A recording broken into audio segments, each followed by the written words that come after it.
Hi, everybody. I don't want anybody to think that I asked Russia to invade Georgia so that you could all be here.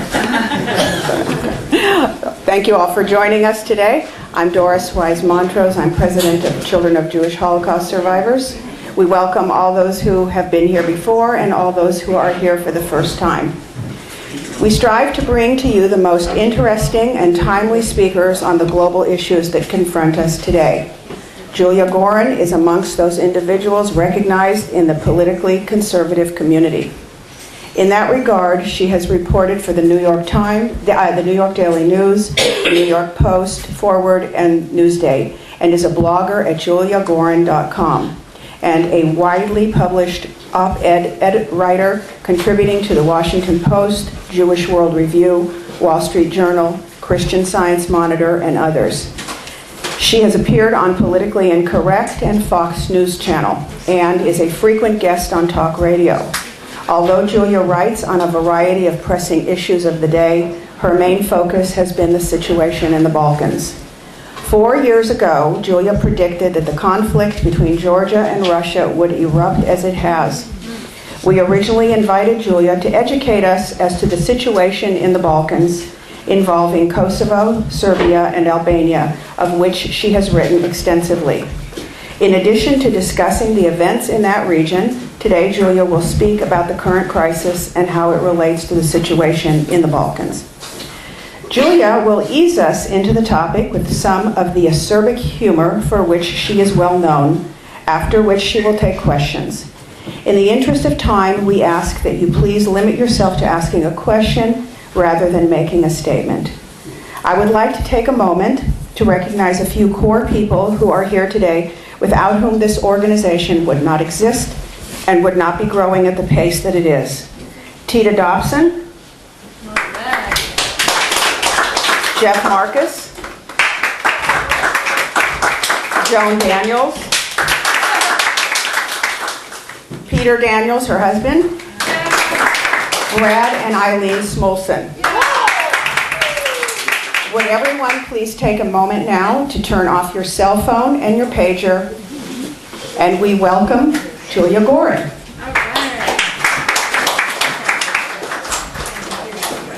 Okay, I'll need all of them. Okay. Well, hello. Thank you so much for coming. I'm from out of town. I live in Las Vegas. I moved there from New York. Evening or day. Now for this part with Kosovo, I'm going to call up my an assistant, and that would be my cute little suffering husband, Levy, who's coming around this way now.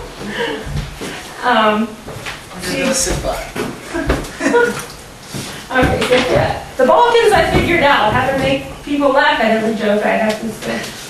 Okay. Well, so I don't have a. This wasn't much of a transition, was it? Okay. You didn't give a chance to. Oh yeah, that's right. Thank you. Journalist in the pot. Okay. So now I'm just going to really explain how I became obsessed with Kosovo. I am just going to tell you, in 1999, I heard that America was going to be bombing Christian Europeans on behalf of Albanian Muslims, claiming genocide, ethnic cleansing, and all kinds of repression. Let's just say I was a little bit suspicious. And I tried to intervene just by writing about it, and that didn't happen. Bombed them for 78 days. The Serbs, being our allies of World War I and World War II, they lost proportionally the most people of anyone in Europe during World War II. And they also helped the Jews more than anybody. They helped the Jews more than anyone else. They did not keep a careful log the way the Albanians, who helped like 14 Jews, kept, so that they could recycle it with their propaganda right now.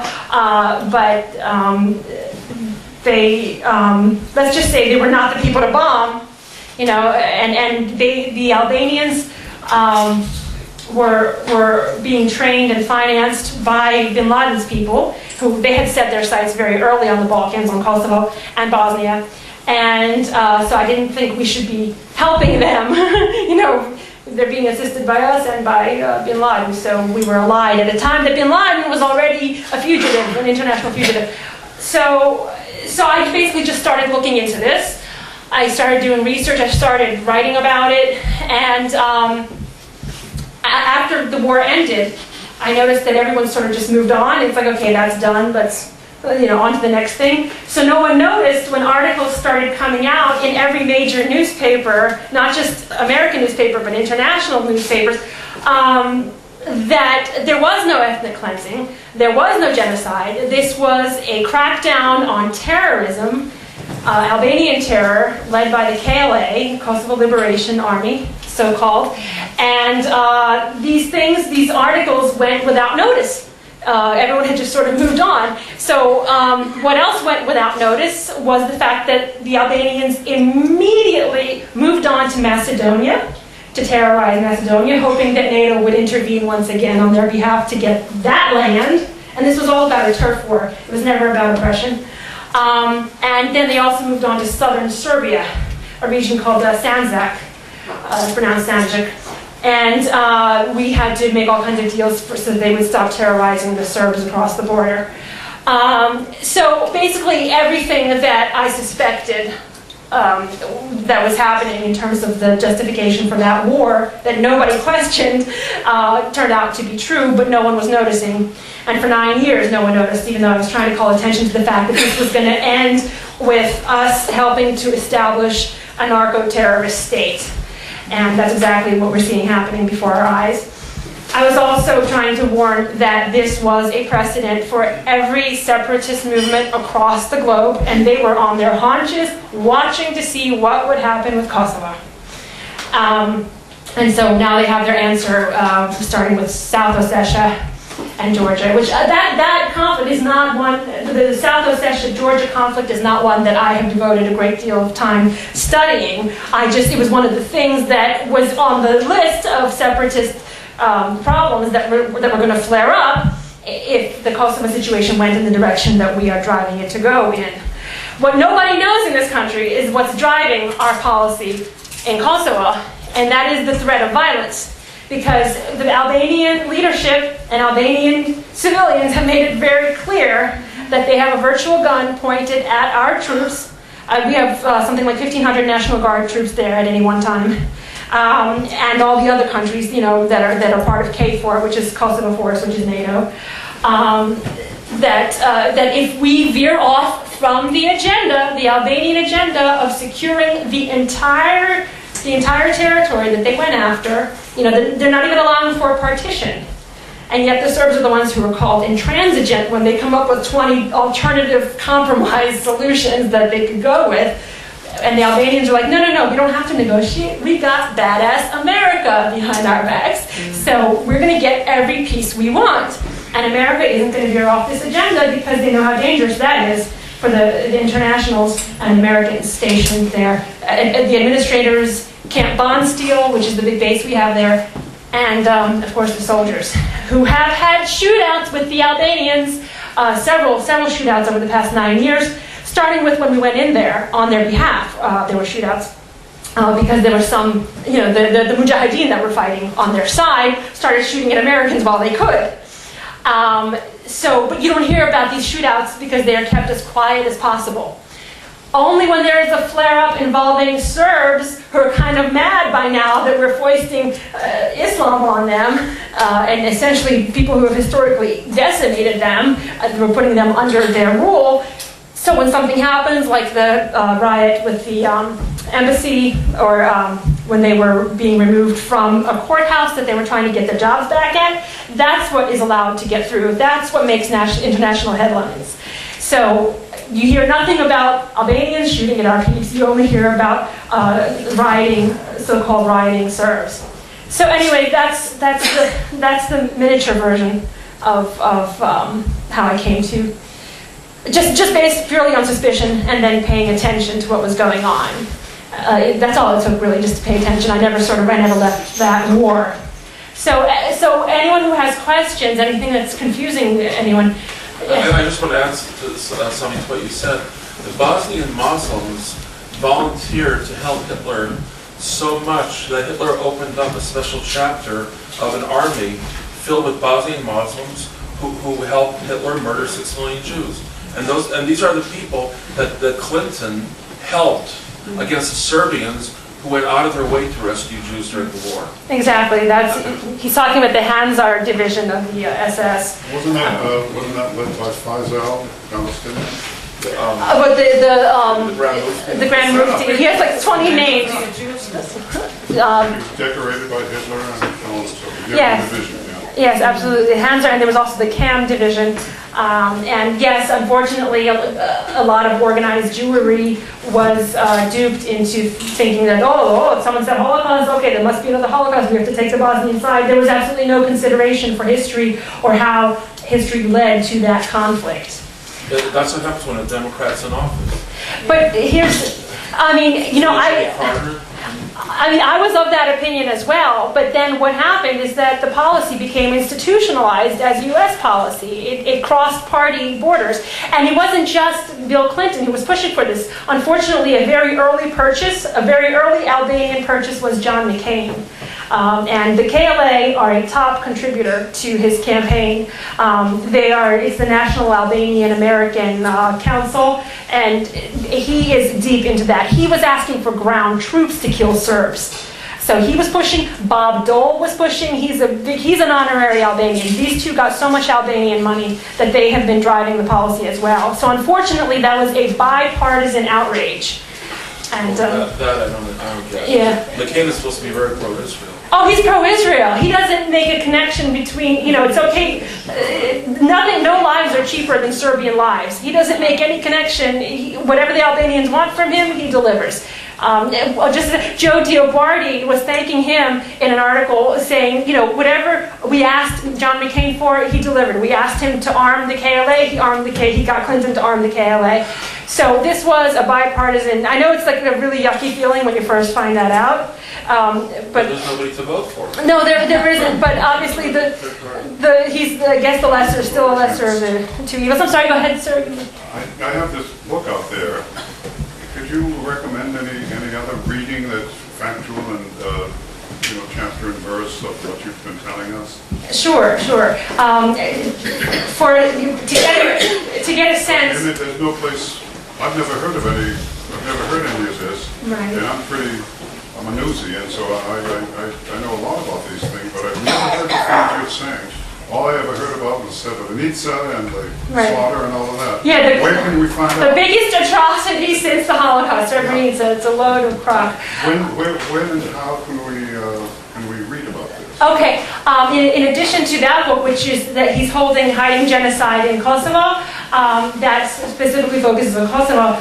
If you want to get a sense of just how the propaganda in the media worked against the Serbs at every step to make sure. I would like to see this historical data as it happened, these events, as they happened. As it happened, there's Diana Johnstone's Fool's Crusade. I can recommend that. This Media Cleansing is a very good book. It touches on all the history that we've just talked about, but also in the context of this media and government. Media and government were on the same page and continue to be on the same page. Like in no other, I can't think of any other example where they're in step together. The media and the government. The propaganda. Basically, the government was spitting it out. The media was printing it. The media would interview people right in front of the Muslim commanders so that they couldn't honestly even tell you the real story, and then they would dutifully just print that. The Serbs did this, the Serbs did that, the Serbs did this. And that book just spells out how that happened. And it's unbelievable. That's Media Cleansing by Peter Brock.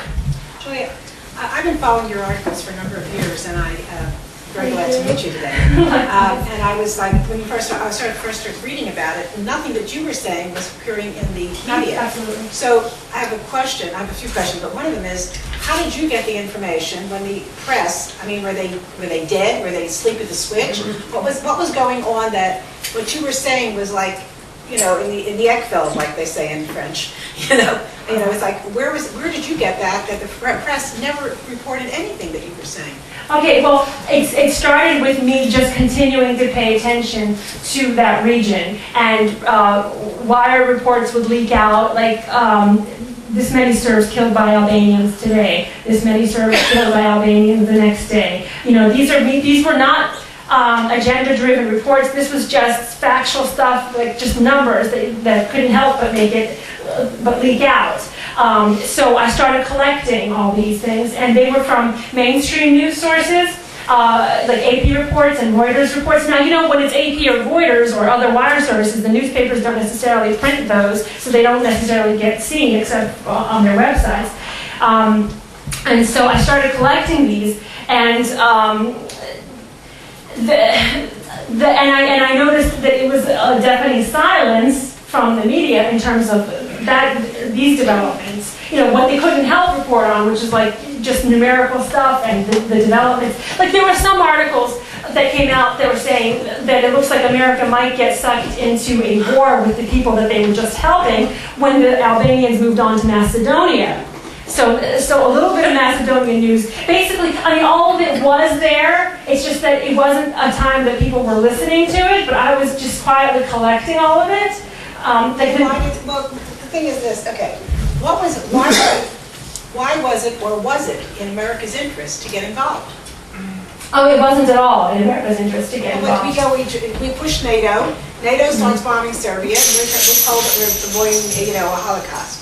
And I mean, I was using, later on, I myself thought of it like kind of like that Jenin situation, you know, where they're saying there's a big massacre in Jenin and everybody, you know, we have to go in and so forth. It was kind of, I thought it was kind of the same thing. Yeah, she mentions a very good parallel with the Jenin, the staged massacre in Jenin. And in fact, Racek, R-A-C-A-K, I guess it's pronounced Racek, which was the straw that supposedly broke the Kosovo camel back and got us and NATO into Kosovo, that was a staged atrocity. That was 40-some dead KLA rebels who had been involved in a shootout with the Serbs, and their bodies were rearranged afterwards and made to look like executions, and they were put into civilian clothing, and the guns were taken away, so that we had William Walker, who was a diplomat at the time, announced, this is an atrocity, we have to go in. The reason we took the step that we took, although there were interests in Kosovo lining up against the Serbs for years, you had Germany training KLA, you had other interests involved who wanted to see Yugoslavia dismembered, because smaller states are easier to manipulate and make them part of the EU and just make them compliant and just lose whatever national identity they had, except for some reason we both bolster all the Muslim national identities. The straw that broke the camel's back, and this is going to sound unbelievable to a lot of people, but it was Monica Lewinsky and Juanita Broderick. Okay, basically, in the Gail Sheehy's book about Hillary Clinton, and she said this on Dateline, she said that Hillary did not talk to Bill for approximately 8 months after the day the articles of impeachment were passed. The next conversation she had with him, she called him from Africa. She was in Africa at the time, and she said, "You're bombing the Serbs. You're going into Kosovo." That was their first conversation after the articles of impeachment were passed. So this was absolutely a vanity war, and again, what was in it for the Americans? There was nothing in it for the Americans. He tried to build it up like a humanitarian. What do you want to say? No, I just want to add that the Albanians did a lot. The Albanians did a lot of PR and lobbying for their cause.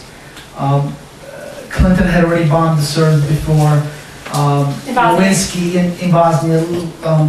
Lewinsky came up as a big problem for him. He was going to define his legacy, basically. He was looking for something to distract from that, to define his legacy, to show that he cared about Muslims, And basically that was the event. The fact that he didn't, actually I just want to mention something, the Republicans overall did vote against bombing Kosovo. Just, 6-1 voted to go on against. the record, although there were major players that were bought. What was I gonna say? About the, why the rhetoric, working the outline About back. the Albanians, he started something about Albanians. You started saying something about Albanians, about buying influence, and the Serbs didn't buy influence.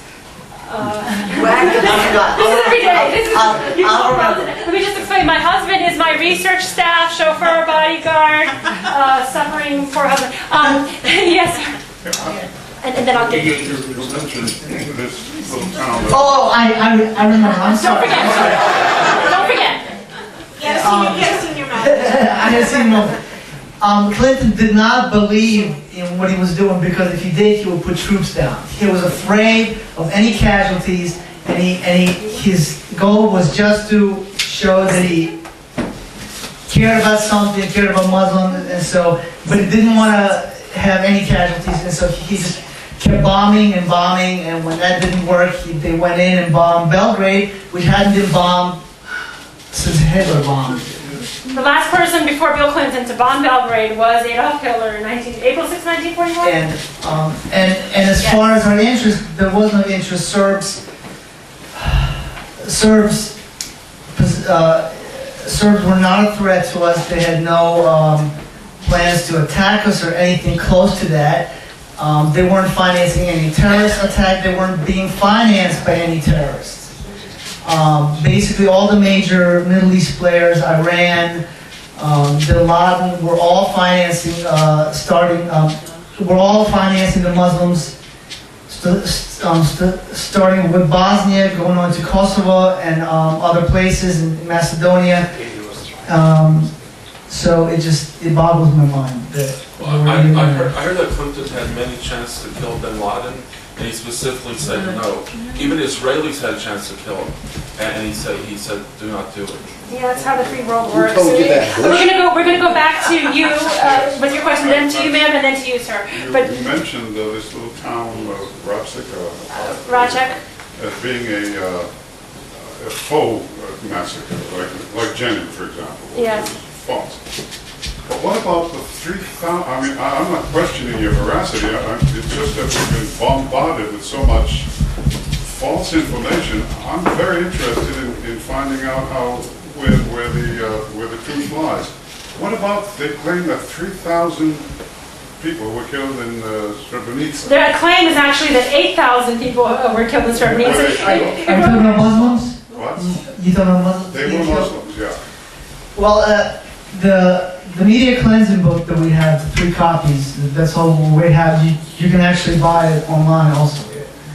Am I too loud? No. Yes. Okay. Yes? Okay. It actually, somebody mentioned Jenin, the whole, how the Arabs portrayed Jenin as a massacre. Yeah. Thankfully, the Israelis by that time were on top of these events, and UN was brought in, and it was investigated, and then it was exposed that it was there was no massacre. They went in after terrorists, and that's all they attacked, and very few terrorists died compared to the numbers they were saying before. A lot of that happened in Bosnia, in the Balkans. Peter Brock wrote the media cleansing. Peter Brock, who wrote Media Cleansing, basically goes in and documents the fact that Srebrenica, all acquitted, preceding the 95 assault by the Serbs on Srebrenica, the Muslims had raided nearby villages, killing 3,000 Serbs. No one knows about that because it's not covered, but it's all documented. And he was acquitted over that. How did you get that information? It's actually There's a museum there in that nearby village dedicated to the massacre of the Serbs that the Serbs have established now. Right, yes. But nobody talks about it. Exactly. Right. Basically, what's funny is reporters forget what they write about. Thank you. Reporters forget what they write about from day to day. Because, for example, in Kosovo, they write, well, 100,000 people killed in Kosovo. The next day it's 10,000, then somehow it dropped to 2,000. They don't explain it, they just... So actually, if you go back to the reporting from New York Times, from European media, all the articles are there in the early 90s. If you go to Julia's website and read some of her articles, all her sources come from mainstream media reports. To go back to Srebrenica, basically, as I said, it wasn't a safe haven. The Muslims had raided Serbian villages, killing 3,000, shoving people down wells, decapitating, all sorts of nasty stuff. There were articles by a Bosnian in European press describing how the UN tried to evacuate the civilians before the Serbs even attacked them, but the Muslim fighters and Orich actually prevented them because they felt that if the families were moved out, the Muslim fighters would just leave. They wouldn't fight. And so They prevented them, they would hose the civilians away from the buses that were coming to evacuate the civilians, quote unquote, from Srebrenica. They prevented the UN from moving the civilians out, kept them all there. So, and what's interesting in some of these articles is that they talk about how the Muslims say, well, if we keep our families here, the Serbs aren't going to attack us. Now, if Serbs are such evil people as they're portrayed in the media, why would you say, well, they're not going to attack the civilians? Obviously, they knew that the Serbs were not evil. There was precedent that the Serbs would not massively attack and slaughter everybody. While there were some Serbian war crimes, there is a rule book that Yugoslavia had. There were war crimes on all sides, all sides. like in any war. The Serbian war crimes do not even begin to compare with those of the people whom we sided with, because those people do not have a rule book that guides anything like morality or how you treat prisoners. What about Milosevic and the I just want to finish. I just want to finish about Srebrenica. And basically, so what you had is basically 3,000 dead Serbs prior to the Serb assault on Srebrenica. So finally, Serbs attacked Srebrenica. Orich and his fighters, 5,000 of them, fled. When the Serbs finally got there and occupied it, they actually evacuated the women, the children, the elderly. So when the war crimes were prosecuted at The Hague, they actually had to redefine Genocide. They redefined what genocide means because they had a problem, because the Serbs did evacuate the women, the children, and the elderly. They had captured Muslim fighters. 5,000 had fled. UN at the time, if you read the reports from mainstream media, there was no slaughter. Now, 2,000 of the Muslim fighters were killed as they retreated. There were executions. I'm not going to say there weren't, but it's not 8,000. Several hundred were probably executed. Others killed. Now, these are Muslim fighters who had, prior to the Serbian assault, raided villages, attacked Serbs. A lot of them were killed in retreat. What you have at this point is, they keep saying 8,000 men and boys. Now, the thing is, as we know from Palestinian territories, people, 9-year-old kids carry machine guns. So when they say men and boys killed, 14 these and were over. all... Hiding behind women and children. Exactly. Exactly what they do in the Well, Exactly. Kosovo- It's exactly the same. Right. I just want to say I went through the war over there. I'm from Croatia and I live in Serbia, and I want to thank you for pointing out the truth, because this is like the first time I've ever heard anyone know the facts and really what really happened over there. I kind of gave up of that hope that people will learn the truth. Right. So yeah, I lived through that. I had 10 You were years. aware of all this. Yeah, that's what she's saying. That really happened. What they did as well in Srebrenica really existed. I mean, there was a massacre, but not as much as they are saying, and not as much as they did to other nations, Right. Christians, Jews, anyone else. Right, and a lot of the bodies that they make up to Exactly. What 8,000. they did in Sarajevo, I see now they're making a movie about what happened with the people over there being captured in buildings and then Serbs occupating all the time. Serbs, if they wanted to, they could smash all town. They were capable because they had, at the beginning, they had better weapons and Better position to do that. But what they did is they sacrificed some of their own people in bombs and claiming that Serbs did that or... Yeah, the self-killing that we're used to in the Middle East, It's really sad they to did know that. the truth and live in the lie. You Yeah. know, it's kind of like... Imagine what it is to be a Serb today. Their spirit is broken. I'm Jewish. I'm not even... I mean, I'm half Jewish, half Serbian, but I declare myself as Jewish. My mother is Jewish. Also, you can remember for Jewish. Yes, but it's sad what they did to Serbs in this because Serbs are they were killed in the concentration camps during the World War II, Right. together with the Jews. Jewish people. They were the only nation who ever tried to do something good for Jewish people, and I don't say they're greater than others, but I really appreciate that. Right. I mean, well, you're most welcome, and you deserve so much more than what I can do. Well, oh, I'm sorry. When, under that, okay. I have a dear friend who is a blogger. She's in West Virginia. Her name is she blogs under Booker Tov Boulder. Follows. Take the microphone. I have a friend who's actually on our board as well. She's in West Virginia. She blogs under Booker Tov Boulder. And she has been following you from the time that I told her about you. And she's reading and she's reading and she says that she doesn't get it because she doesn't get the history, the basics of it. And I think that a lot of people don't have the basics. So she, this is her question, okay? Her question has to do with what the media doesn't tell us. Who are the ethnic Georgians and the ethnic Ossetians? How do they differ and what do they differ about? Why were the Ossetians firing on ethnic Georgian villages?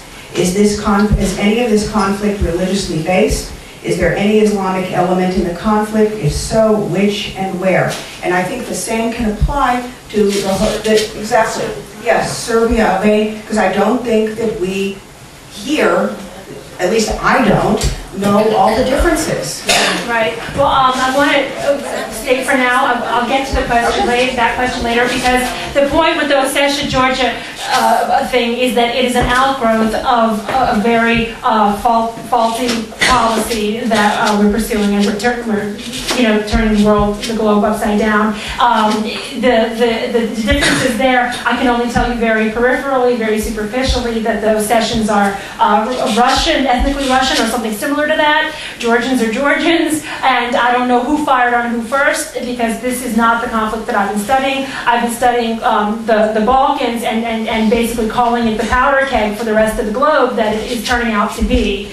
But we'll get back to that later. I wanted to... I just want, I know when I read the question, the point I was trying to make, I read her question as a courtesy to her, because I know The history down. exactly. Also, going back even from the Serbia, Albanians, I don't know, we don't know the history of Okay, well, of how it even came to that. I'm going to get a few more questions that people have been... This lady's been waiting for a long time. Actually, go... Just a quick question. So you're saying that it was Hillary, not Clinton himself, who had the idea of attacking the Serbs? She takes credit for pushing him into that conflict. That was her contribution, in other words. Yes, but Madeleine Albright was also up his butt telling him, you got to bomb the Serbs, you got to bomb the Serbs. She's Jewish. She's Jewish, and her family was saved by the Serbs. Her family was saved in Czechoslovakia by the Serbs. Lewinsky have a lot to do with all this. Wag the dog. Wag the It dog. is He didn't want. In the final years of the Clinton administration, he didn't want for the defining legacy to be the word Lewinsky, and then the name Broderick appeared in the Wall Street Journal. 3 weeks after the name Broderick appeared in the Wall Street Journal, that's the woman who he allegedly raped, they bombed Kosovo. He wanted a war. He needed a war to change smokescreen to change what his legacy was going to be. So he would But kill you said that Monica Lewinsky sent him a letter? No. Go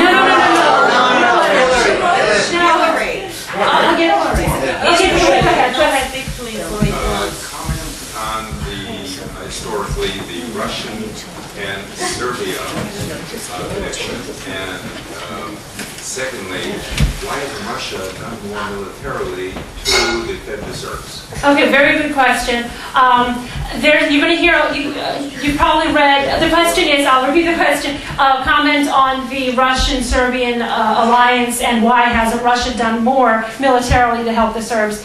First of all, you're going to see in the press a lot, you've been seeing traditional allies, Russia and Serbia. That's actually overplayed. The Russians have sold the Serbs out in history many times.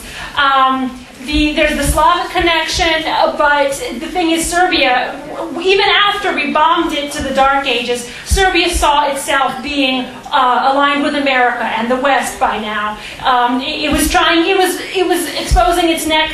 Anything we asked it to do, it would do. It gave us troops for Iraq after we bombed it, and for Afghanistan. It was trying to play nice. It didn't want to be a pariah. But we kicked and shoved the Serbs right into Russia's arms. We gave it absolutely nowhere else to go because it's no match for our power. So it's now closer to Russia. As for the second part of the Russia-Serbia question, why Russia hasn't done more militarily? Well, before you answer that, I just want to add, in the press you keep reading, like Julia said, the traditional ally of the Serbs, Russia. It sort of gives you the feeling that they're trying to connect Serbia to Russia, back to communism, that it's all one unit. The fact is that when the Soviets took over Russia, Serbia was not an ally or a friend. In fact, the first people to rise against the Germans were Draza Mihailovic, I don't know if you've heard that name, were the Serbian people. Serbia was going to capitulate to the Germans, but they overthrew the king and rose up. Draza and his Chetniks, which is now basically, the word Chetnik is used as Nationalist. well, it's like Weren't they guerrillas? it's like a negative. They were It's like a negative a guerrilla connotation. army It's like calling you. fighting the Germans, fighting against the Germans. Yes. But basically, they were royalists. Basically, they were and they stood up to the Germans. They're the Tito- ones who saved 513 American Right, that's airmen, the Chetniks, the Serbian Chetniks. Well, they fought against the Germans. They were the first to rise up. Tito and his partners weren't even thinking of doing that because at the time Belgrade was first attacked. Russia and Germany, or Soviet Union and Germany, was still allies. And so actually, the communists in Yugoslavia were working for the Germans. When Germany finally declared war, that's when the communists and Tito and the partisans actually developed their resistance. And at that point, when they first rose up, Draza Mihailovic and his Serbs were getting assistance and money and military assistance from the West as much as they could. Tito, with Stalin, basically needed to spin the propaganda. They basically attacked. They committed attacks on Draza. Draza basically ended up fighting communists. And Nazis at the And same Nazis time, at which the could same be said time. about no one else during World War II. Tito and the Soviets spun that into he's a Nazi collaborator. look what he's doing. He's attacking not. Okay, this is getting a little hard to digest. Right. Why don't you pick it up? It is. Why don't you pick it up and Okay, just to answer why Russia hasn't done more militarily for the Serbs, Russia is a mischievous little thing, and it's going to only do, it's going to see how it can leverage, in fact, that's what we're witnessing with Ossetia. Russia is seeing how it can leverage our mistake to its benefit, to its advantage. So it's playing the Serbs, and the Serbs are playing the Serbs. Belgrade is now considering not having the backs of the Serbs in Kosovo or the Serbian administration in Kosovo. It looks like Belgrade they are seriously considering selling out the Kosovo Serbs just to continue playing ball with the West, not realizing that that's only going to set the next precedent for the next kick to the groin of the Serbs. You let us do this, now we're going to do this to you. You know, they just keep getting pummeled. Go ahead. But that's the only way they can do anything, because Serbs are in a position that they can do anything. If they go against and say support Serbs in Kosovo, what will they get? Another bombarding? People over there are so disappointed. They're like, let's give this Kosovo to, whatever they want to do, because we don't have a strength anymore to live like that and to live under a fear that if we do the right thing, something might happen to us. Right, this is absolutely might makes right. We have resuscitated the rule of might makes right. It's an abomination, and it's not something that America should be. Go ahead, Jesse. Yeah, I just wanted to answer this gentleman's question as far as the other authorities on the Bosnian conflict. Sergei Trifkovic has written an enormous amount of articles on the subject. I would venture to say that he's the world's foremost authority on the Bosnian conflict. Yeah. And this guy, Did every he write it article. from the point of view of the New York Times? No, he was during or before the war. He worked with the Serbian regions of Republika Srpska, and he was with the government as a journalist liaison out of London, and he saw it firsthand from within. He's a Bosnian himself, a Bosnian Serb. And he's written extensively. When you ask him to write something on the subject, let's say to write an article on Krajina, for instance, he just wrote an article put out the day after he was captured, and the article was, I think, 27 pages long or something like that. So he goes in depth, all well cited, every little detail. The name is Sergei S-R-D-J-A is the first name, and Trifkovic. Trifkovic, Trifkovic. Okay, and just one thing you're going to notice is whenever a Serb is writing about the conflict, you always hear, oh, but that's a Serb. Oh, but you're a Serb saying that. For some reason, we have problems with Serbs talking about the conflict, but never with the Albanian and Bosnian and Croatian propagandists that we just followed their stuff hook, line, and sinker. So anyway, I just wanted to mention that. I just wanted to give credit to the only person in the media that I've ever heard talking favorably about the Serbs and what they did for the Jews and so on. Is Michael Savage. Yes. Oh, Michael Savage has They understand. Maybe he could get more on his website. I don't know. I haven't looked that up. Right. But he's the only one on Fox News. Yes, go ahead, sir. Could you go back to Tito and Yugoslavia and say how these different, quote, ethnic groups all came together under his domination, and what happened and exactly who they were and how they split when... Okay, I want to... You know what, we will do that, but because that's going to be the longest answer of all, I'm just going to get to the quicker questions, but I won't forget about you. Ma'am, you have... Mine is similar to that. As Doris said, we need a bit more history as to how... I'll quickly, where I left off earlier, basically, the Chetniks, the Serbs, were the first to rise up. When Germany declared war on the Soviets, the partisans, Tito and his partisans, rose up, basically communists. The Serbs ended up fighting both. Draza was actually honored with a medal that was kept hidden, the medal of... not honored. I forget what the medal is. Okay. But anyway, the Americans had honored him. So basically, with the partisans. It was communist. It was a bunch of ethnicities: Croats, Bosnians, Serbs, whoever was a communist. Eventually, Tito and the Soviets and their propaganda basically isolated Milosevic and his Serbs.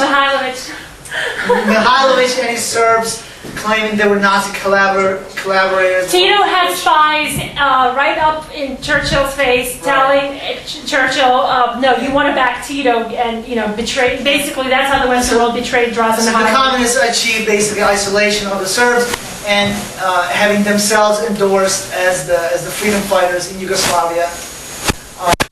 And then, for example, in Croatia, some of the Ustasha.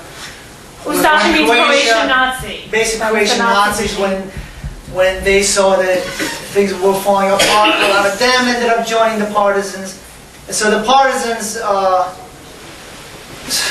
so basically that's sort of the short answer. It's very convoluted, and I just want to say that as soon as communism fell apart, so we're talking about 1991, they were right back, the Balkans were right back in World War II, and the Croatians and the Albanians and the Bosnian Muslims that were all killing Serbs and Jews in World War II were right back in business against the Serbs the moment communism fell apart. But as Ayn Rand says, if something doesn't make sense, then your assumptions are wrong. Question the premise. Yeah, question the premise. If you go back and basically, if you look at the last 100 years, basically, if you look at World War II, Bosnian Muslims, endorsed by the Mufti of Jerusalem, created SS divisions that fought with the Nazis. The Albanians, in fact, Kosovo, it was annexed to Albania, became part of Albania, and the Kosovars, the Albanians, were so grateful that they created a SS Skanderbeg division and slaughtered Serbs and Jews in Kosovo, deporting around 600 Jews. Slaughtered Serbs, rounded up Jews that were sent to Bergen-Belsen. Around 600 Jews were sent to in their gratitude for Hitler giving them their greater Albania, which is exactly what we're giving them now. We are now the new sponsors of the Albanians. Before us it was Hitler, before him it was the Ottomans. So that's the Bosnians and the Albanians. The Croatians were basically an Axis ally. They didn't need to be invaded by the Nazis. The Ustasha, which are basically the Croatian Nazis, established their own concentration camp, built them themselves. They needed no oversight to do their killing. And basically slaughtered up to 700,000 Serbs, Jews, and others. And they were in fact so savage, and the Nazis, while they gassed everybody, the Croatians were so savage that they in fact did it by hand. They did their killing by hand. So just to explain, to go back to World War II, that's the premise. Basically, everyone except the Serbs fought on the Nazi side, slaughtered the Serbs. And basically, if you go through the years, nothing really changed. Yugoslavia was basically a replay. Yugoslavia of the 90s was basically because basically when Croatia decided that it was going to illegally declare independence and just secede from Yugoslavia, then there were a bunch of Serbs living on Croatian land who remembered what they did to their parents and to their brothers and sisters and to their families, and they said, we're not going to be living under these people who killed all of our people, so okay, you're going to secede, we're staying with Yugoslavia, and that's where the conflict with Croatia was. Instead, we're being told about some guy named Milosevic who kicked off all 3 Balkan wars. I don't think so. It never started with Milosevic, but we'll get to that later. Sir, go ahead. You had a Yeah, I was wondering if you thought that perhaps Germany had a large part to play in the breakup of Yugoslavia because they wanted to, be like the head country of the European Union. Yeah, resurgent, and to sort of break up these little countries and create these countries that have a lot of allies. It's exactly what happened, and I'll comment on that in a second. You wanted to get something It's like parody because after Croatia became a country, they had their national, like almost an anthem, which was Danke Deutschland, which means thank you Germany, because they did help them. They did have a great role, and I guess that's The reason why America was also... 1990s Croatia was a carbon copy of World War II Hitler-aligned Ustaša Croatia. They had the swastikas everywhere, they had the U's everywhere. Just to add something, that Germany was a major part in the breakup of Yugoslavia. As you said, they saw themselves as the leader in Germany. Yugoslavia was a huge country. They saw it as a thorn in their side. Plus payback. They basically, without their endorsement of independence for Croatia and Slovenia, they wouldn't have broken up. They endorsed it, and after that, The first piece of foreign policy of a reunified Germany was to support Croatian and Slovenian independence. Yes. This may seem a little oblique, but I think we have to take a hard look at our State Department and see what kind of infiltration is taking place there. Well, they've been infiltrated And I for think decades. that's where we really need to focus here in our country now, because we're at a crossroads. I really feel that until we get a much clearer picture of all of this, none of this is taught in the schools, you all know that. And who's responsible in our government but the State Department to look out for quote, American interests, but if they're infiltrated, as it appears now that they have been, then we really need to clean house. Well, I think the State Department itself is the infiltration. I don't think there's anyone in there who's not an infiltrator. So it's sort of, go ahead, Mary, I know you... You said that this whole Kosovo started No, I can't believe it. because of the Monica Lewinsky. It's kind of- But George Bush was the one who just right now accepted independence from Kosovo. Right, So- see, what happened was, all this time, while the Bush administration was distracted with bigger battles, you had the Clinton holdovers and people who were Clintonistas working in the NGOs and in other capacities who still had influence. It was a handful of State Department bureaucrats and Clintonistas who were quietly driving our policy to be consistent with the Clinton policy. So by the time Bush woke up about a year and a half ago and realized he was going to have to address this whole Kosovo thing, the policy was so far gone, it became institutionalized, and he wasn't going to go, he wasn't going to reverse. All of a sudden, we're going, he knew that there's guns pointed at our troops there. He has no choice. He's going to continue the Clinton-era policy. And it wasn't just, he was on the wrong side of it even in 1999, actually. It's just that I had hoped when I heard the Bush doctrine, which means you're either with us or you're with the terrorists, I really had hoped that it also would apply to the Balkans. So he is basically a victim of an institutionalized policy that he was so far gone that just no one was going to stand up against it, but he's also guilty of seeing it their way as well. Unfortunately, I didn't have enough influence to get to him before he finally paid attention to Kosovo. He doesn't read. Well, Even the press doesn't tell us. He doesn't even read what's not in the press. So you think he's going to be changing. He does read. In fact, he probably knows more about it than Clinton. Just to add, George Bush, when he came into office, he isolated. Clinton had, to still do his joke, he had Arafat at the White House more often than Monica Lewinsky. Bush came in, he isolated him. What the He two of wouldn't them meet did with him. together is nobody's business. He isolated him, he wouldn't meet with him. After 9/11, he said, you're either with us or against us. So we thought that there may be promise that he, in fact, maybe he will actually not give Kosovo independence, that he will actually reverse our policies of supporting Islamists. But there's no leader in America to take a moral position on Kosovo. There is none, except that John Bolton knows the deal, and of course he's out of power, and Rick Santorum knew the deal, and so he's out of power. Go ahead, Mary. Yeah, there's an excellent book, maybe some of you have read it, The Secret War Against the Cubans.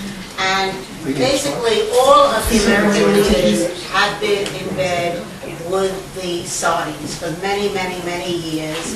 And to have thought that he was going to say, George Bush said, either with us or against us. If we really cared about anything, right after 9/11, we would have raided Saudi Arabia. That's where almost all the terrorists came from. That's the country that's funding all of these mosques that are spreading hate, and all of these imams who are going into the prisons and proselytizing and converting so many blacks. we've never been focused in the right way, and yet you can't, you look at this country, and Israel's a microcosm of this country in the sense that Israel keeps releasing all these terrorists so that they can kill more and more people. It's ultimately not going to be up to any leaders to save any of us. It's going to be in our own hands. That's what it's going to come down to. There are no leaders for this era. Joya, there's a show that we saw the other night, I don't know whether anybody's seen it, it's called The Accomplices. I was going to say that, so I kept raising my Yeah, hand. The Accomplices, it should be, I think it was an incredible show. In fact, they've held it over for the next 2 weeks. Can hear you. What's the name of it? It's called The Accomplices. It's playing at the Fountain Theater at Fountain in Normandy.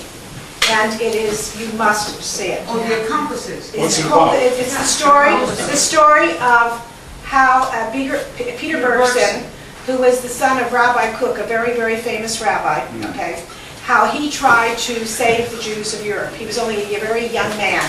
And he came over here like on a tourist visa and so Was forth. Rob Cook's son? Rob Cook's son. Excuse me, I'm going to circulate this because we saw it I last night. just brought And the this is brochure. the information from the theater. But the thing is, It's not county because it talks about the State Department from World War II. And I thought that era was over. And Yeah. it's like today I'm getting to this. Breckenridge Long, who was our guy, the U.S. guy in the State Department, he was an anti-Semite. He couldn't give a rat's you know what about the Jews. And the thing is that his policy was driving the fact that we did not let the Jews into the European Jews come in. But the thing is, it also indicts Stephen Weiss. And Stephen Weiss, as everybody knows, you know, he was out to save his own self, but he really didn't give a damn either. But that's his history going back to the turn of the century with the German Jews. That's another. I don't want to get off on that. But the thing is, if you want to really get angry at the State Department, see this show. It's $28, and it's going to be held over for another 2 weeks. It's a very small theater. The room, I think, is even smaller than this. But it's an excellent show. It played in New York and here. So is it located? It's on Fountain. 5200 Fountain. Fountain in Normandy. Let me just give you just a bottom line for how to view the Serbs versus Albanians versus Bosnians versus Croatians. Okay, just the bottom line. I think God tried to give us two very big clues last year when in February, right in time for Valentine's Day, you had a Bosnian jihadist in Salt Lake City who shot 9 Americans, killing 5 of them. He was among the resettled refugees from Bosnia, and he killed his set of Americans. And then not 3 months later, you had the Fort Dix plot, in which 4 out of the 6 jihadists that were planning to massacre as many soldiers as possible at Fort Dix, 4 of them were Albanians. 1 of them had received refuge at Fort Dix when we brought that whole horde over from Kosovo as refugees. So that to me was a pretty big clue. Okay, maybe don't recognize Kosovo independence. Let's count how many Serbs are killing Americans. 0 versus how many Bosnians and Albanians are killing Americans. Even Croatians have committed terrorism against Americans. One guy who just served 32 years a couple weeks ago, he flew back to Croatia. So everyone who has committed terrorism, who has killed Americans, Croatians, Bosnians, Albanians, that's whose side we have taken and continue to take against the Serbs who have not done any of that. Why? When were they killed? Because When were they killed? Because see, the problem is that Serbs were a lot like the Israelis in the 90s. Israelis, no PR machine. thought that, well, people would know. People can tell right from wrong. People can see black from white, up from down. I don't think so. So Israel finally has a machine, a PR machine that's working for it, that's helping. You know, there's a lot of attention paid to Israel, but everything that happens in the Balkans happens in the dark. There is no media shown on that, and that's how we got to where we are. The Palestinians had a big PR machine. Everybody was putting their views.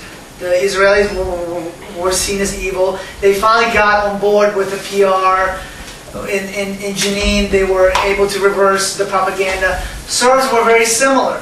Croatians, Albanians, and Bosnians immediately hired PR firms. As soon as and they told their communism fell. stories. And they told their stories, and their stories got published. And the Serbs, basically, they were just fighting for themselves and defending themselves, and by the time they got to the PR, it was So too basically, late. it's the same left-wing media that romanticizes Obama as the second coming of the Messiah.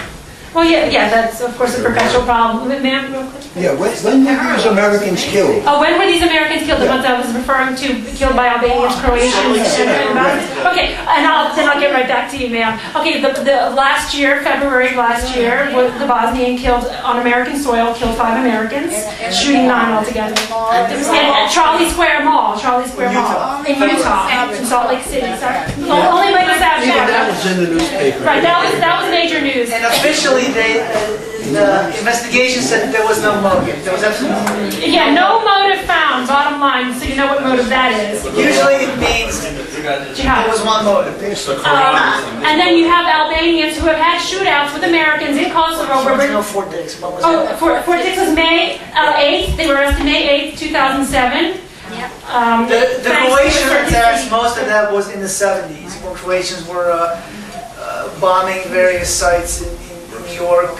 A New York cop was killed from one of the Croatian bombs in 1976 or 7, and that's the guy who just was released finally. How many Americans have been killed in that part of the world ever since the attempt to save the people of Kosovo? Americans killed. There have been shootouts. How many killed? How many dead Americans? Well, in that conflict, there were perhaps. As far as I've heard, there was never an American soldier killed in that part of the world during the time of the attempt to save the people. Well, thank God for us shooting back at them when they shoot at us. But they've had shootouts with British soldiers. Wait, what is your point? The point is that since the intervention to save the people of Kosovo, thousands and thousands, according to the newspapers, and that's the only way I get my information from the Times, from Thomas Friedman, from people who I respect. That's what he's telling you. She's telling you it's a bunch of crap. Who's telling me? They are, but I don't have to believe them. You know what? Are you going to believe the truth? The fact is this, you came here today to hear her speak. Right. Now, the thing is, you don't have to take her word for it. I don't. Okay. But the thing is, Thomas Friedman and everybody else, you don't have to believe him either. But the thing is, the idea, if a thinking person, is you listen to her, you listen to Thomas Friedman, you listen to Michael Savage, you listen to everybody around you, and then you form your own opinion. But to say just because somebody has the name of Thomas Friedman, he's not God. Right, I agree. Well, do you respect He's an asshole. Do you respect Thomas Friedman's Henry. Do you respect Thomas Friedman's reporting on Israel pre-9/11? I think Thomas Friedman tries to tell the way he thinks the truth is. Right, but 9/11, he felt that the Palestinians, all they wanted was peace. And then only recently, after Intifada 2, did he realize that, well, maybe they don't, it's not just peace they want, maybe they do want to eliminate Israel. But then since then, he's gone back. He's very reactive to the moment. He's not a visionary. He's not much. Ma'am, I promise to you. Peace is the right word, it's the wrong spelling. It's the right word, but the wrong spelling. Between what happens to the Serbs and Israel. Absolutely, and they remain friends. So each assumes that because they were doing good, that the world would understand it. You mentioned that the Serbs were careful not to have people killed unnecessarily, whereas the other side just wanted to massacre. Absolutely. They assumed that would come through. Well, it didn't. Right, it didn't. And I have to make the point, the Serbs are not as careful as the Israelis, who won't hurt a hair on an Arab's head. And yet the Israelis are blamed anytime something happens indiscriminately. Right. So they have to take extra precautions in order to. Yeah, there's a double and triple standard when it comes to the Serbs. It's everything, think of the double standard that applies to Israelis, multiply it by 10, and that gives you an idea of the standards applying to Serbs. There are many, many parallels. For example, like recently there were trades. The Israelis will give back prisoners, they get some back. And the Serbs give back prisoners, all they get back are dead, mutilated bodies. By the way, an American woman, 2 American women were killed who were stationed in Kosovo, part of the international peacekeeping force. They were killed by their fellow NATO soldiers from Jordan. So Americans were killed in the line of duty in Kosovo, but they were shot at far more frequently than they were killed. But why would there be American deaths if they're fighting on the Muslim side? They're very careful with what they do.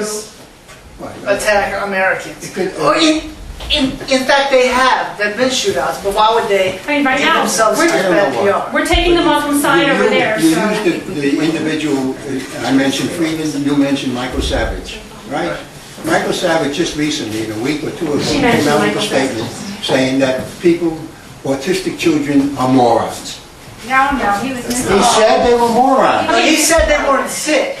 That's what. No, he said they were morons. At any rate, he didn't mention But I'm not that. She mentioned Michael Savage. And Obama said there's 57 states, so you better not vote for him. He said there's no such thing. He's talking about the OIC. That's what he said. He said there's no such thing Go ahead. as autism. He said it's bad parenting. And you know what? And he said they were morons. No, he did not say He that. said the parents were. He said that it's bad You parenting. say what he didn't say, I'm saying what he did say. I read it, sir. I heard him. Just go here. Anybody here watch America's Got Talent? Anybody? America's Got Talent. Nobody? Never mind. There was a supposed autistic kid who's not autistic. But go ahead. The parallel in Of course there between is. Kosovo and actually Israel Of course is there is. I Israelis disagree. realized that the Kosovo is for Serbs as a Jerusalem for Israel. That's why they did. If you get the most important thing from one country and you destroy the whole history of that country will not longer be the same as it was before. Well, you destroy the whole nation, the whole nationhood of the people. That's what we're trying to do to the Serbs. We're trying to de-Serbify them and just make them Euro trash. And you see, I realized I've been studying. I'm not like on one side or the other side. I tried to go through all of that and just realize what the truth is. And basically I saw Muslims in Kosovo destroying temples, destroying everything what Serbs were building for ages before. And like that, they destroyed the heart of one nation, the heart of people. Those people are no longer like a great Serbs as they were before in the history. They don't have proof of that. They're absolutely trying to castrate the Serbs because the Serbs have always stood between the West and Islamification. And I just want to say one thing. What you mentioned that America supported Bosnians during the war in Balkan. The leader of Bosnians was Alija Izetbegović, and he was actually a Nazi. He declared himself as a Nazi, and he wrote. He basically said the same thing as the Iranian president, what he's saying now. Yeah, the Islamic Declaration. He wanted to destroy Israel, wanted to destroy all Jews in the world, Serbs. He definitely was a really a Nazi. And this is who American Jewry and America itself sided with, absolutely. You can go on. Now, who are these Muslims over there? These are the imported one or the native? Well, going back to this Begovic and also that question, I was told by the mayor, a Muslim, by the mayor of a Bosnian town when I was there. He said, "This is a guy who's on our side." Zavad? I'm sorry? Galilicevic or something? Yeah, Galilicevic. Okay. But Zavad, yeah, he was run out of his own town when he started saying, "Hey, you know what? These Wahhabis and outsiders, they need to go." And he thought he was doing what was right. He looks at himself as a Bosnian, not as a Muslim. And they ran him out on a rail. And what happened, what he had told me when I spoke with him at length about Izbegovic and the history in the Balkans, Izbegovic had actually was the one, as the president of Bosnia, had sent pleas to the Mujahideen, to these places, to Bin Laden's folks, saying, hey, send me your best jihad fighters from all over the Middle East. He sent it to all the radical countries. And sure enough, they showed up, they jumped on the bandwagon and said, all right, this is our chance to kill the infidels. So you had all these outsiders there aiding local militias.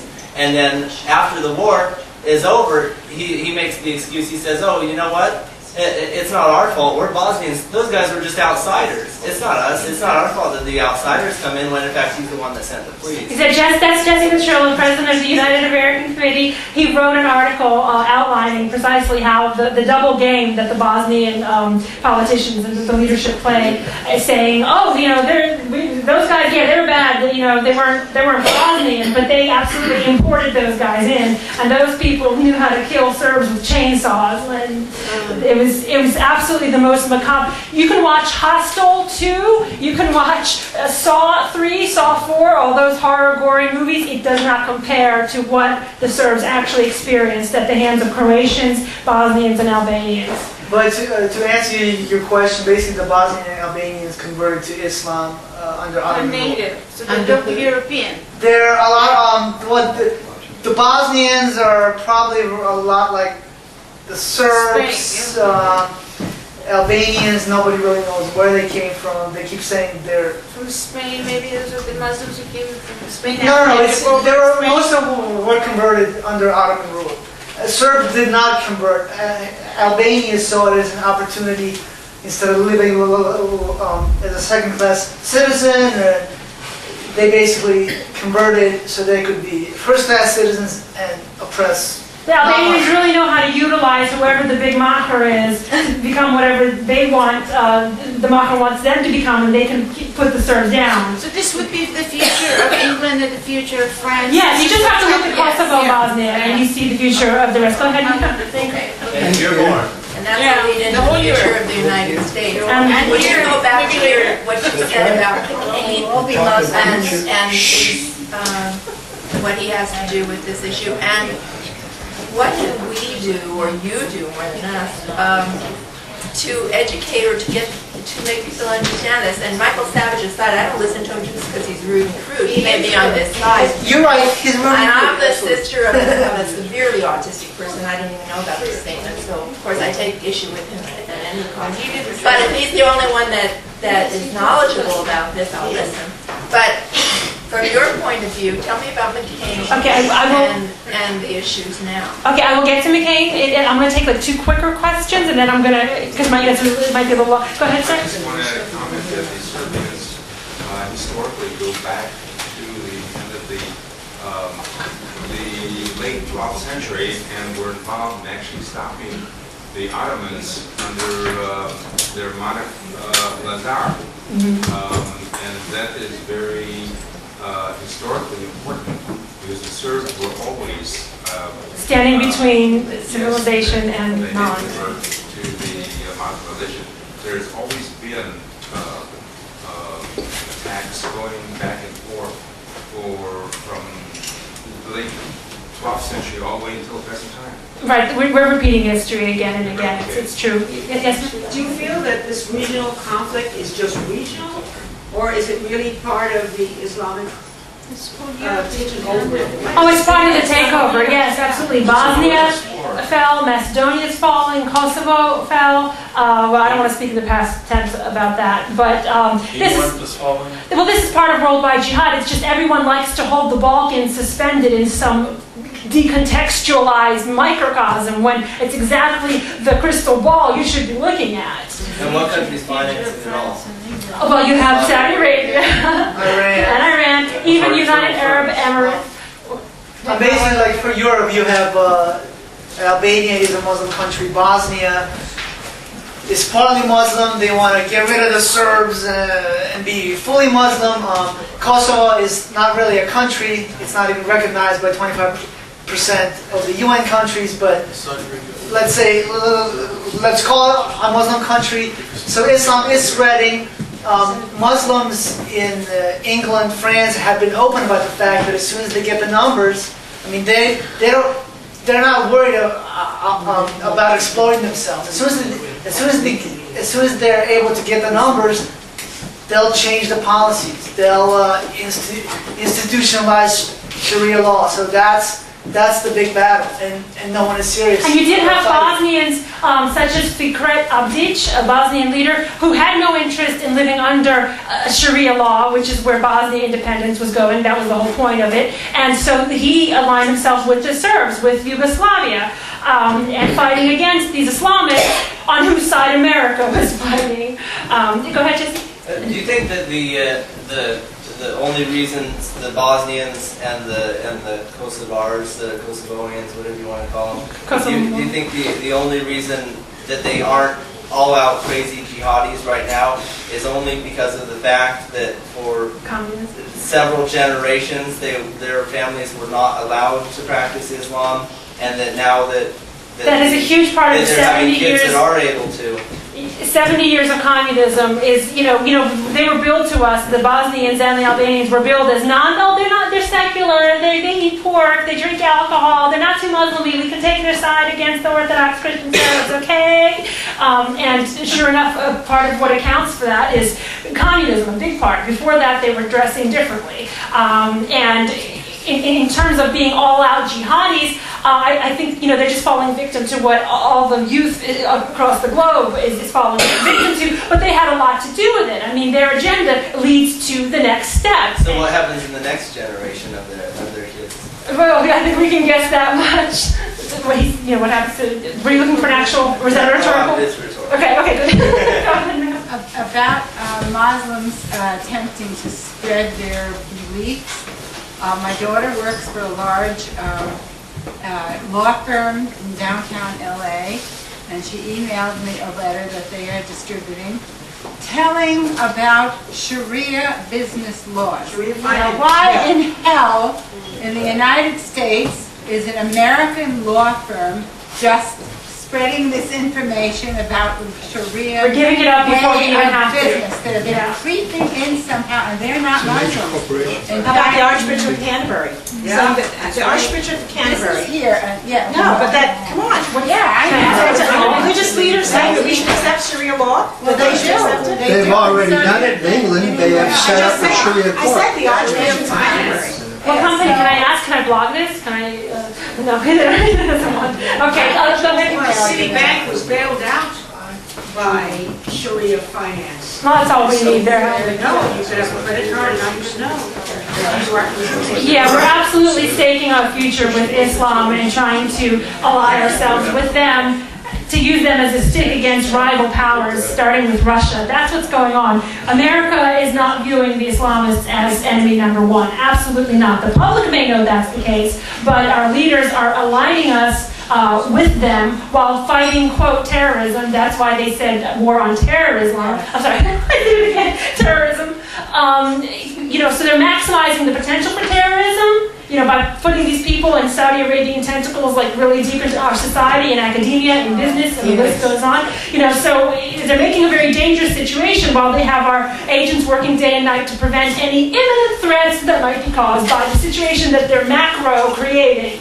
Yes, sir? Just like when I heard a lecture at the Skirball Center trying to defend Islam and make it sound more acceptable, and it turned out that the professor, his chair was endowed by a Saudi royal prince at the University of California, Santa Barbara, a public institution. All the chairs throughout the universities are all financed by Saudi Arabia. And when you ask him, well, doesn't that influence your opinion, the fact that you're receiving money directly?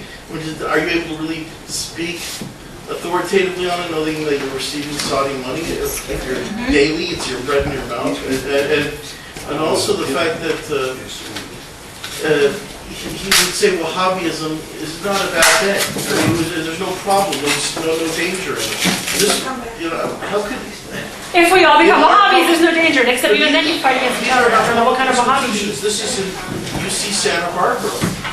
Yeah, it's endless with this. How is that even allowed under American law that a public institution can have a chair endowed by the Saudis to spread information that the Wahhabism is not a threat to us? I just want to quickly add that academia, and it's as with everything, it's being infiltrated, it's being bought up.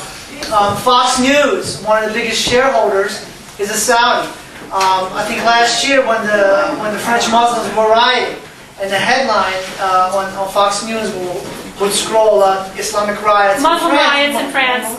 He had actually made a call, and as a big shareholder, Murdoch listened to him.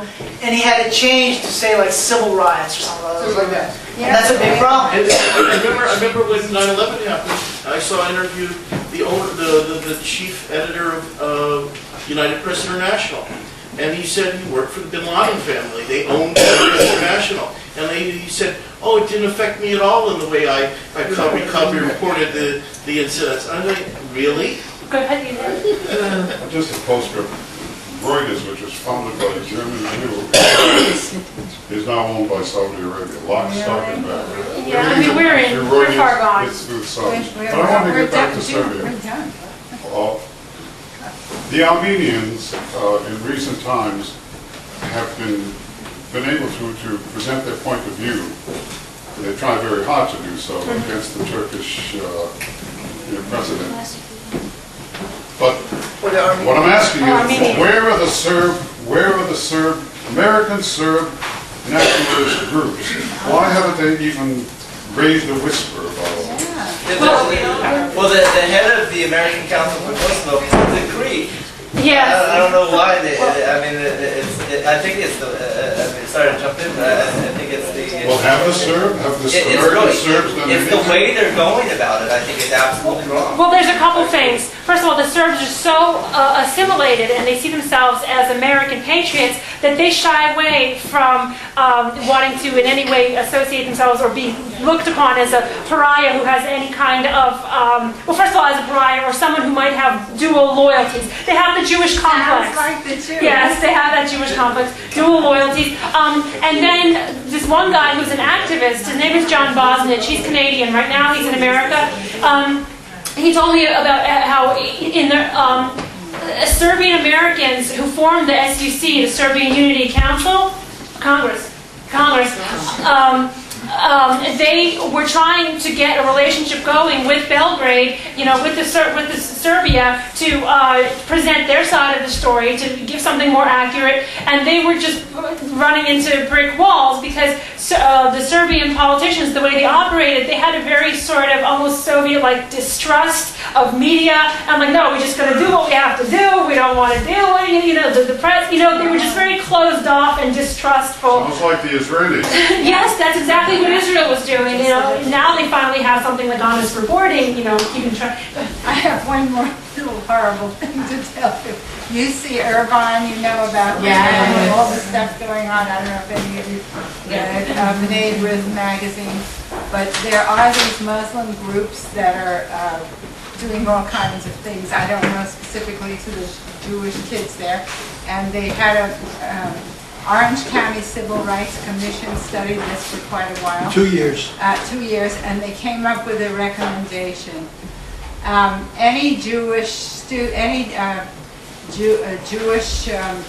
person wanting to, with a strong Jewish identity, it is suggested that they apply to other schools. That was a recommendation. That was the recommendation, not to get rid of these Muslim groups that were doing all this stuff. But a Jew with a strong Jewish identity, it suggests that they apply elsewhere. When I read that, Yeah, no, that's exactly what's happening everywhere. That's a microcosm. We're staking our future with Islam, and we're acting as if they're not going to make us choose between the Jews and the Muslims, and we don't know what answer that's going to be. History only repeats. You wanted to say something? Yeah, why is it that, with the trials and the Hagues, it's always the Serbians who are on trial? Thank you. Good observation there. Who decides these? It was started, these international tribunals were started specifically to try Serbs, to reinforce the narrative that was shoved down our throats. A narrative created by Muslim and Nazi propaganda. That is the official truth right now. Even in our society, it was. But when people say, "Oh, don't listen to her. She's just giving Serbian propaganda." My first question is, why is Serbian propaganda less preferable to Muslim propaganda? Why is it less preferable to Croatian Nazi propaganda? Second of all, Serbian propaganda always proves true. The International Hague. Finally, a year after the Milosevic trial was going on, so this was in 2003, Carla Del Ponte said, do you think we should start trying Croatians and Bosnians and Albanians too, since they did at least as much? And so that's when you started seeing a more multi-ethnic approach to hanging war criminals. You had Serbs on death row there at The Hague for killing someone who turned up alive. You know, so they had to let that. You had another Serb who was just found hanging in his cell, and of course we know how Milosevic ended up. It's like if a Serb goes to The Hague, you know, at that high profile, it could be a death sentence. Did you want to more fully answer? Well, as far as the Hague, yeah, Carla Del Ponte, to her credit, and I don't know all her motivations, did finally start prosecuting all ethnicities. In fact, Milosevic was the only Serb, or the only leader that was tried, so that sort of skewed or played into the whole story. Franco Tajman, the leader of the Croats during in the 90s, was actually, they were preparing an indictment before he died. It was revealed upon his death that, we were going to indict him, but he died. Elijah Izetbegovic, who actually published Bosnian president. The Bosnian president, who had actually published the Islamic Declaration, which basically preached that you can't separate Islam from government. It can only work as one who had actually spent time in a communist jail because of that. And that's the guy who we endorsed, was also, they were working on his indictment before he died. So none of those people were quietly, all very quietly. Tried. No one heard about those indictments. You only hear about the Karadzic, the Mladic, and the Milosevic indictments. Those are the only war criminal names anyone even knows. And that kind of stuff only was published in like the BBC report. Here, it just never showed up. Julia, is that the one right now that they just caught? Karadzic. Yeah. What did he do? Oh, yeah. What did he? Well, he was simply. Was he as bad as what they're saying? No. They're saying he murdered millions, he killed people. Right. Yeah, in fact, one report saying, how bad Karadzic was, I looked at the very last line, saying, a lot of people say that Slobodan Milosevic actually tried to head off the Srebrenica massacre. Like, so now the dead Serb is the good Serb, so we can go kill this Serb, you know? Well, I mean, but what proof do they have about anything that he's done? The beauty of The Hague, even though it started out as the whole concept of an permanent international court is not good. It's dangerous. But it started out trying to simply reinforce the official narrative. What ended up happening with the Milosevic trial, which, by the way, was billed as the biggest trial since Nuremberg, was not covered by any American newspaper. There was no Daily Reporter seated there covering it. This was supposed to be such a huge deal. I thought everyone was going to be lining up outside of their newsstands every morning to, let's see what's happening with... I said no. So they reneged on the agreement. Right, and basically then it went to war. So, but what he did is, they accuse him of Srebrenica, of all kinds of massacres. But I explained a little bit about Srebrenica earlier. In the book Media Cleansing that we have out there and on the internet, it explains it more. He didn't do anything that none of the others factions did.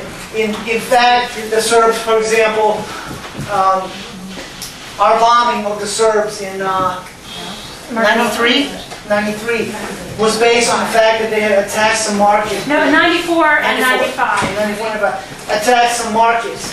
When in fact, a UN report said that investigation showed that it was probably that the Muslims actually planned the bombs, that it wasn't the Serbs. He's being tried to have a Serb as responsible for all the Balkan carnage when they did less than what all the other sides did, and Serbs suffered more collectively than all the others. But the beauty of The Hague is that the truth comes out. You know, with the Milosevic trial, the truth was coming out, and that's why it went uncovered. That's why no attention was paid to it. So I'm hoping that with all eyes on this Karadzic thing now, because he was such a wanted war criminal and it's such a huge deal that they got him, so now people aren't going to be able to help but cover it, and now there's more public interest. So you're going to see just how much or how little responsibility he actually had in all this.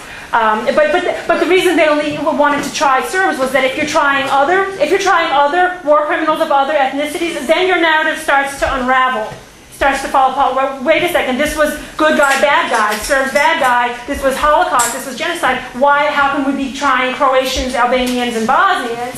So that was the resistance to trying non-Serbian so-called war criminals. So that explains why just Serbs it seems to be. But one more. Yeah, last one. Only because right, there aren't enough food for another week. Oh, go ahead.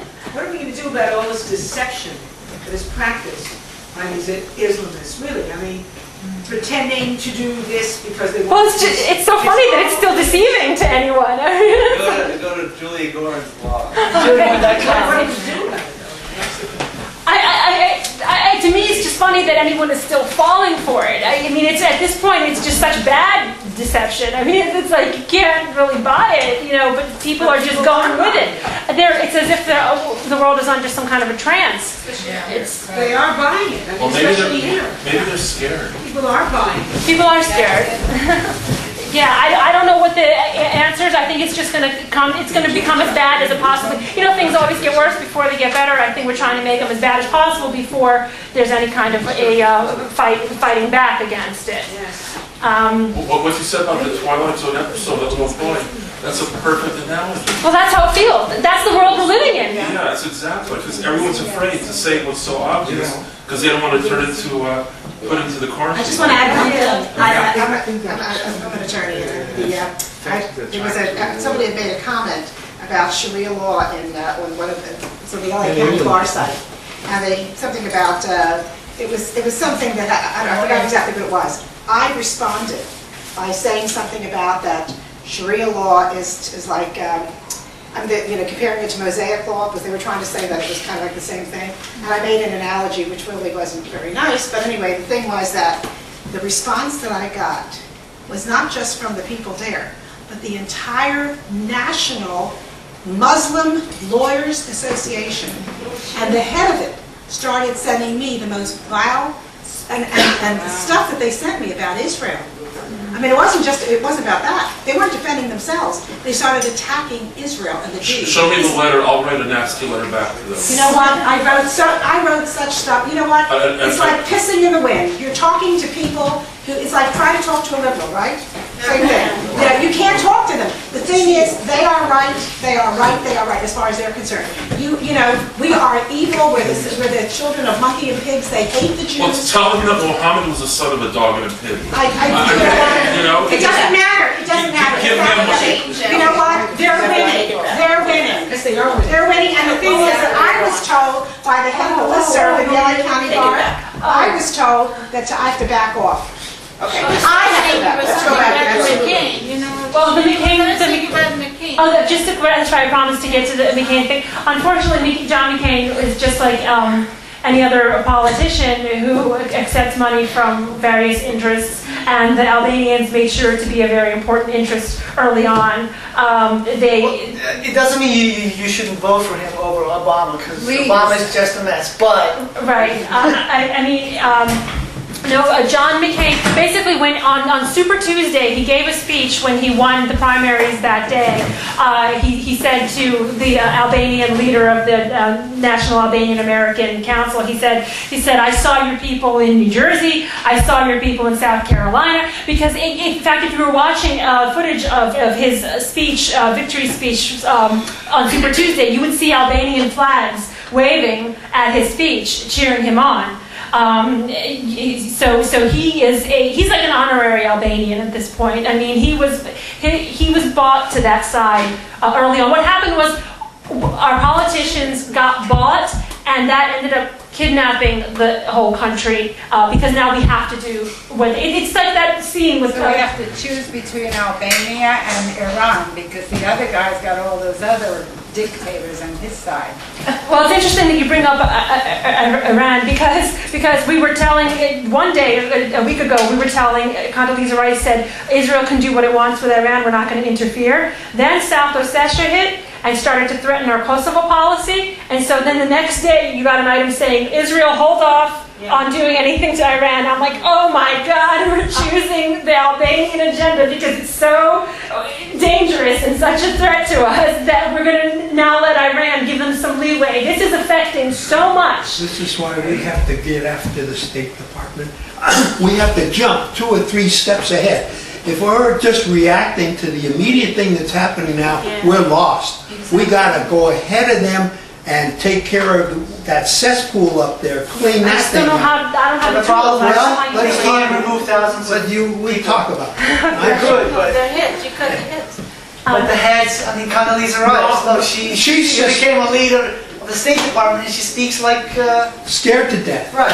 Okay, but there's other ways of doing it. Yeah, but just to finish, I'm not saying that I'm not going to vote for John McCain. I don't know if I can This election is clearly a lesser evil. Yes, but he absolutely has as much Serbian Christian blood on his hands in the Balkans as Clinton does, and Richard Holbrooke, and Madeleine Albright, Bob Dole, another one, and there are a few other Republicans. It's a bizarre bipartisan. It's a situation where, like, you have Republicans and Democrats on the same page by this point, and you have media and government and military and filmmakers on the same page. It is a unique phenomenon, and it's very disturbing. And that's what about Rudy Giuliani? Is he at least on the Serbian side? I thought he would be because Albania threatened his life in the 1980s. There was a trial of Albanian mafia in New York, and they threatened a prosecutor. They were even like following him around to his house, and they threatened Rudy Giuliani directly to kill him for going after Albanian mafia. And there's going to be more and more of that. So I thought Rudy's got to know the deal, but I found out that he was also a supporter of sending ground troops in on Clinton's war to kill Serbs. No one gets it. I mean, anyone that you idolize and respect your whole life, I promise you, they don't get it on the Balkans. What about Duncan Hunter? I don't know. Nobody knows, but he was supposed to. We have a parallel here with Pelosi that just happened, okay? She pulled away the Congress so that they wouldn't vote on the energy bill, right? And closed that down. So what happened? Internet, everybody got on their case, and all of a sudden now, this is a big deal, she's backed off, we're now going to vote. Folks, this is what we have to do. We have to do it that way and get after the State Department and clean it up, clean it out. How do you get rid of the State Department? You go after key people, quiet ones that aren't known, the ones who are behind the scenes. We have to know who they are and go for them. Okay. That's the only way you're going to do it. I don't see any other way out. Because just reacting to the purple dress got nowhere. You mean we have to get 2 or 3 steps ahead, otherwise you're going to be inundated, which we are. We're inundated now. It may be too late. No, I don't think so. I have more faith now because of what happened to Pelosi this last week. What happened? That gave me... She's backed off like crazy. Didn't you see how she's backed off? Because of not just Republicans, Democrats and Republicans, the public got after her. And then all of a sudden now she's going to open it up and bring it to a vote. That's only because you don't want to pay $4. That is the point. As soon as the State Department makes No, it's the point that people got the message and got ticked off. That's the deal. Okay, I'm going to beg Julia and her husband, because we got 2 for the price of 1 today, you have no idea. I'm going to beg them to come back and we will continue. Yeah, because this is going to continue. You can't say enough about this. I mean, it just goes on and on. And thank you very much. And thank you very much.